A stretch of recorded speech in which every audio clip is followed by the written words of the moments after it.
There is no damage, and that would tend to support the story given by Iran on Sunday. Iran said that it brought down that drone via cyber warfare, and just now a general has been saying that effectively Iran ambushed the drone electronically, overrode US controls and brought it down in one piece, and that is what we're being shown.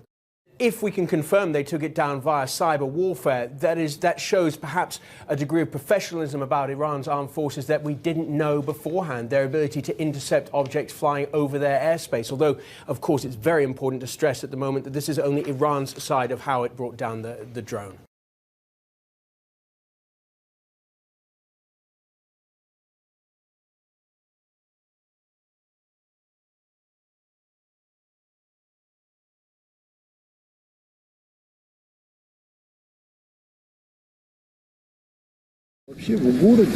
President Vladimir Putin made a surprise visit to the Russian-occupied Ukrainian city of Mariupol, scene of some of the worst devastation of his year-old invasion.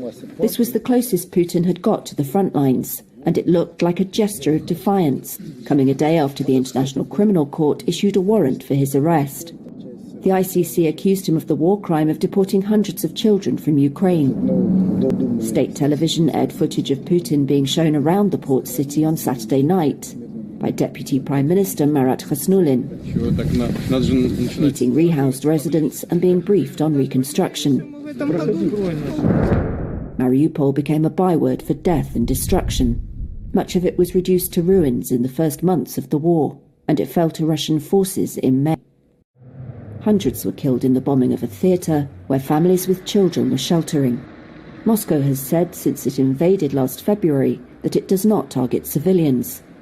This was Putin's first visit to the Russian-occupied part of Ukraine's Donbass region since the war started. He went there by helicopter following a visit to Crimea on the 9th anniversary of its annexation by Russia of Ukraine.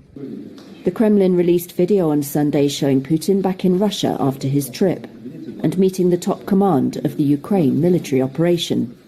The Russian president has not publicly commented on the ICC warrant, but his spokesman called it legally null and void.